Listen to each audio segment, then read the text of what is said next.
Where are we going? Mag-inang hingalit.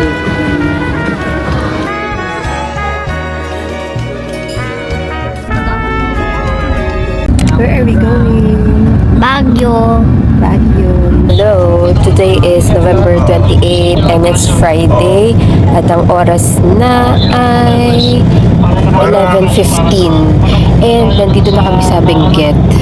Umalis kami papunta kami Baguio. Umalis kami sa bahay ng 5:30 tapos pumunta kami Tarlac, sinundo namin si Lola kasi sama namin siya papuntang Baguio. And then mga nakarating kami sa Tarlac na mga bandang alas 8 something.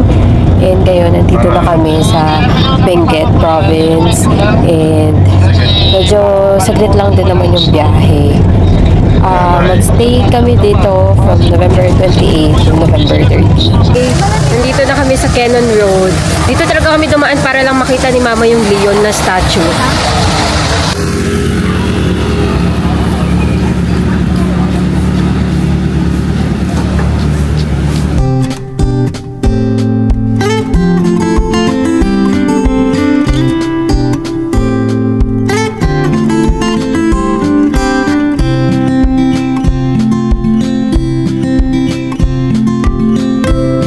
Okay, nandito na kami sa transient namin na early check-in kami, 12:59. Nakapag-check-in na kami. Dapat talaga check-in is 2 o'clock.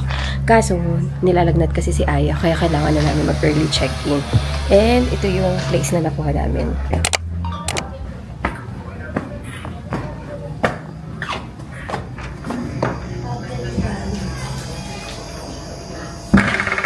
Yan, ito ang sala. With Netflix. And then, ito yung first CR.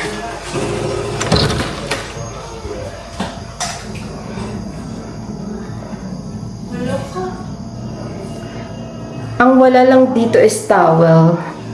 Pag mag-ano ka ng towel, mag-rent ka sa kanila ng 30 pesos. Yan. Ito yung kitchen and dining area. Kompleto naman lahat ng kitchenwares. So, pwedeng magluto. Ayan, may ref pa.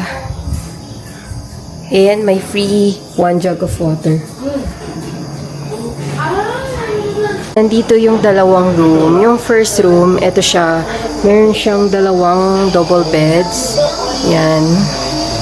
Hindi ko na papasukan masyado dahil and then, dito sa second room, pagpasok mo sa left side, may makikita ka agad na dalawang double beds.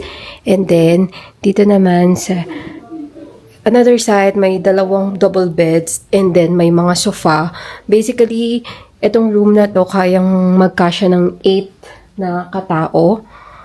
2 tao each bedroom. Tapos, meron din siyang sariling CR. Ayan. Yung CR niya, meron na ring heater, yung shower, and then toilet, and then a mirror. So yun, ang ganda ng style ng house na to. Very cozy and super lamig. So for sure di namin magagamit yung electric fan na pinrovide nila. Time check, it's 3:45. Nakapahinga na. Kaya ngayon, ang first agenda is mamamalengke. Ang weather today sa Baguio is 20 degrees. Kaya malamig na. Lahat naka-jacket na. Somebody. Ay, sa papa na lang pala hindi. Public Yan. market. Hindi na sumama yung iba magmamalengke. Kasi natutulog pa. Kami na lang yung mamamalengke. Papunta kami Baguio Public Market. And since malamig naman dito, hindi na kami nag-aircon sa sasakyan.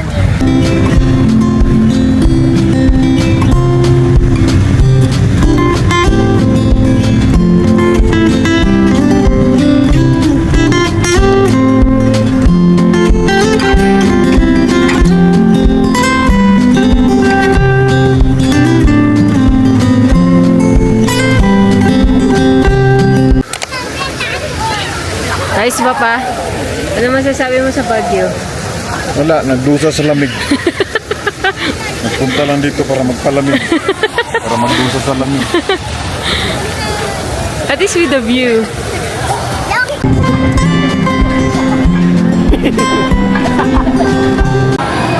Okay, nandito kami sa SM Baguio nag-grocery. At yung pang-grocery ni Mama, parang isang buwan kami mag-stay dito.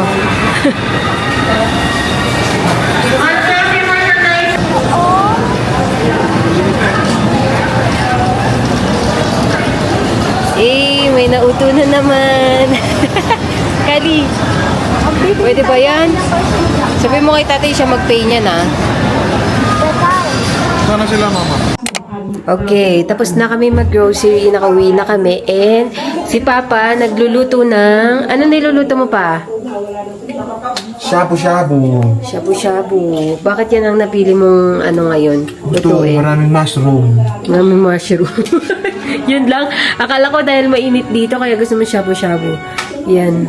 Niluto niya na. And ang oras pa lang naman is mga mag-alas 7. Alas 7 na. Yan, kakain na kami. Ito na ang shabu-shabu ni Papa.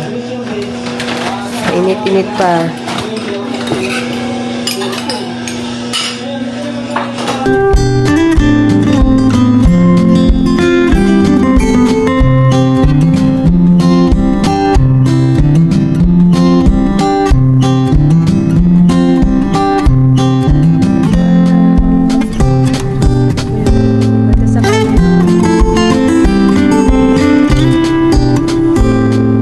Day 2 in Baguio, and dito kami sa Ride Park.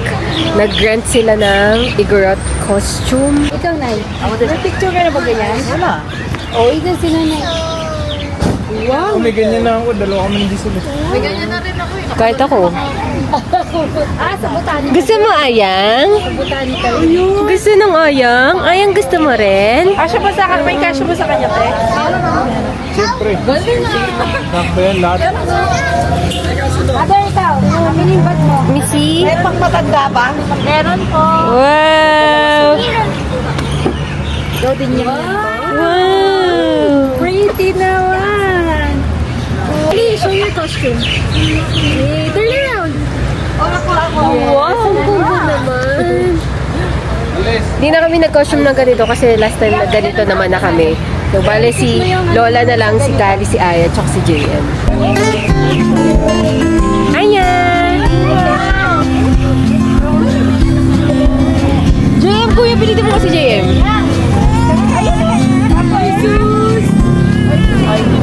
Ang body ni Lola. Body is tea. Yes. Si Kali.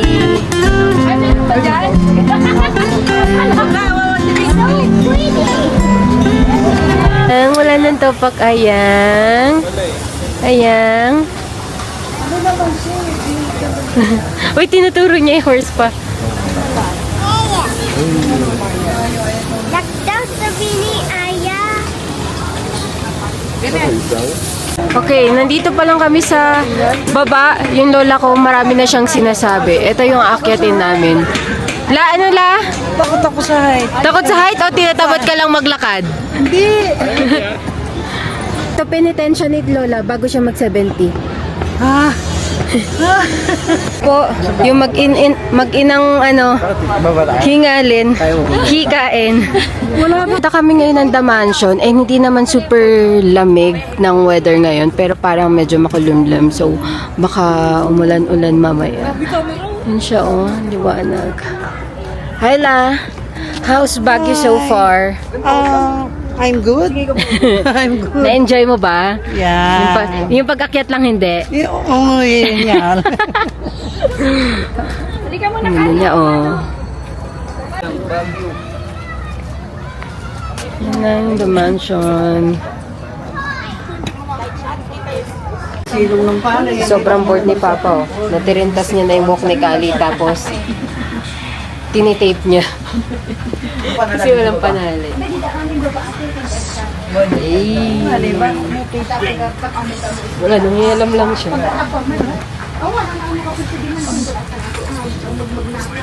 Sobrang bored niya na.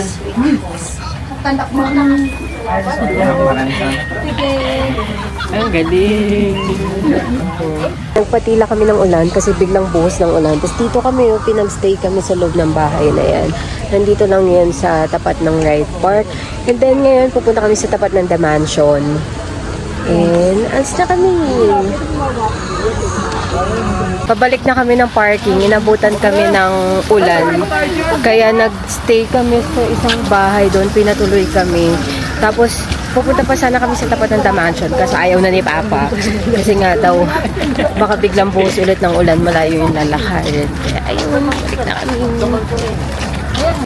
Sayang ang mga outfit. Tignan mo tong isa. Kala mo saan pupunta. Kali, show me your outfit. Dahan-dahan na lang, medyo madulas yung daanan. Guys, ito na kami sa madulas na hagdan. Bababa na kami. Bugol. Ito na yung The Mansion na gustong puntahan ni Mama. Pero bawal pumarata. Dito kami sa Mines View Park and kakain kami sa MV Bistro. May pinapag-parkingan namin sa harap is may restaurant na siya. MV Bistro, Bulaluhan, Kambingan. Saktong-sakto kasi ang lamig. So magsusot kami. Kunin mo kaya ano, eh? Ayan ang view ng restaurant. Saan mo nilagay yung power bank? Kainan na. Tapos na kami kumain and ito yung view ng kinainan namin.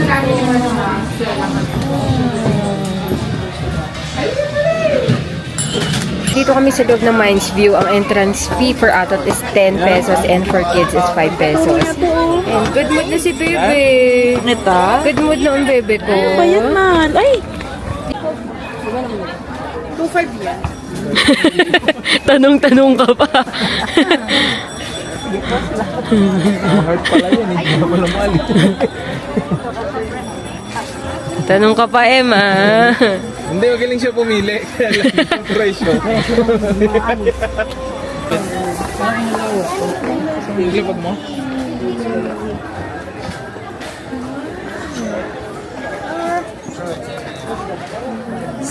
Rice. Ito nga yun. Thai basil. Mamaya pag ano, pagbalik. Oh, ang daming naka-Igorot costume. 50 pesos. Dito sa Mines View.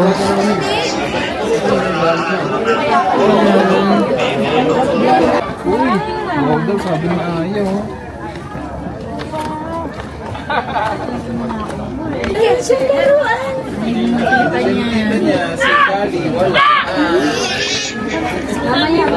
Nanay Ging! Nanay Ging! Nay, tingnan mo sa vlog ko. Hi! Hi! Hello, ako sa vlog ni Kali. Okay na. Tignan mo sa vlog ko. Asan ba stop? Asan ba stop? Wait lang. Bumibili kami ng pasalubong. Si Kali, oh, sa cart niya. Ayan. 7 for 100. Tapos, yung nandito sa side, ano siya, special. So, may 100, 200, 150. And 15 sa chips. Yan. Nakabila na ako. Plus mangga. Alma. Ang binili ko is pastillas. Nairita ng bebe. Maya lang daw.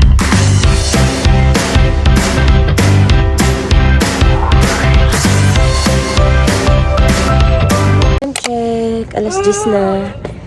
And we're going out. Pupunta kami ng night market. 4 na lang kami kaya magta-taxi na lang kami. Dahil ayaw na ni Papang lumabas and ayaw na rin ng ibang lumabas. Yan si Mama.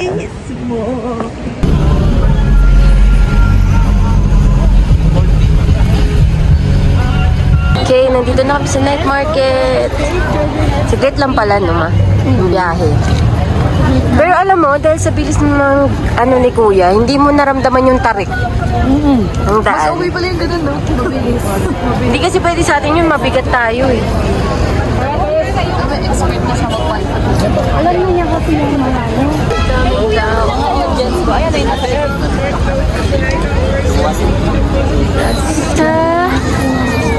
site ng night market. Puro pagkain naman dito.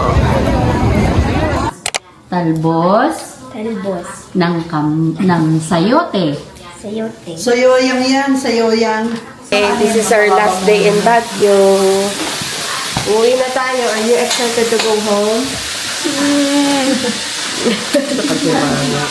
Gusto ko bago. Gusto mo Baguio. And si Lola, nagluluto ng breakfast.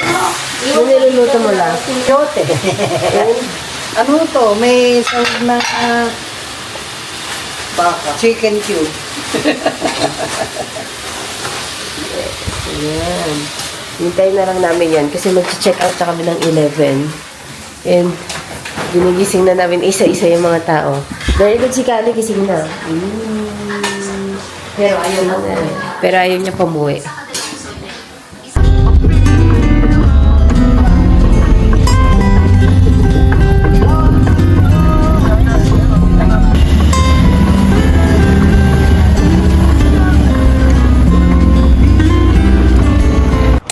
Good morning. Today is November 30 and 11:20 na. This is our last day sa Baguio. Nakapag-check out na rin kami. And after namin umalis doon sa transient house na tinutuluyan namin is bumiyahe kami papunta dito sa strawberry farm. Ayan, may strawberry naman. Kaya nga eh. Kali, you like to pick strawberry?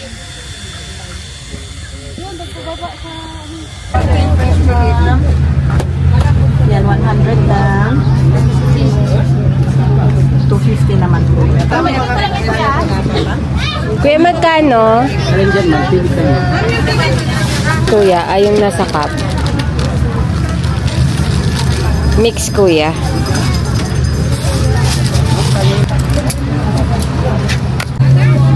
Thank you.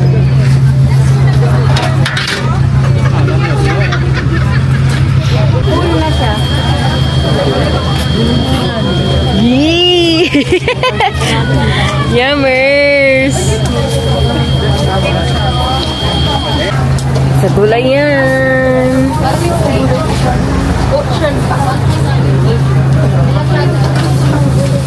Dahil mura ang gulay dito. Sulitin.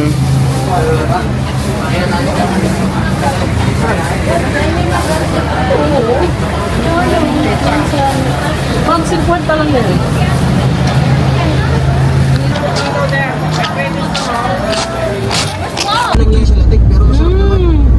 Sobrang ganda. Naghahanap ka na rin kasi ng asukal, di ba? Gilid mo pa. Bumaba na yung ulap po. Pagsamahin mo to. Ay, isang plastic, okay? Tingnan niyo yung ulap. Bumaba sila para bumili ng gulay. Hindi, isang ano lang, alisin mo siya sa ano. Pababa na, pauwi na kami. Tapos may nakita pa sila mamang palengke dito. Sa, saan to? Agu, Baguio Road. Kaya ginawa nila, bumaba sila. Tapos, namalengke na sila ng gulay sa La Trinidad. Pero, nakita nila tong palengke. Tapos, mas mura yung mga bilihin. Kumpara mo dun sa palengke malapit sa strawberry farm. And ayun, ang mura lang niya. Kaya bumaba na talaga yung ulap. Yan, super lamig. Super dumilim talaga siya dahil nakababa na yung ulap. The dance floor, the lights are low. Bodies moving in perfect sync. We go, heartbeats pounding, a rhythm so fast. In this midnight romance, our souls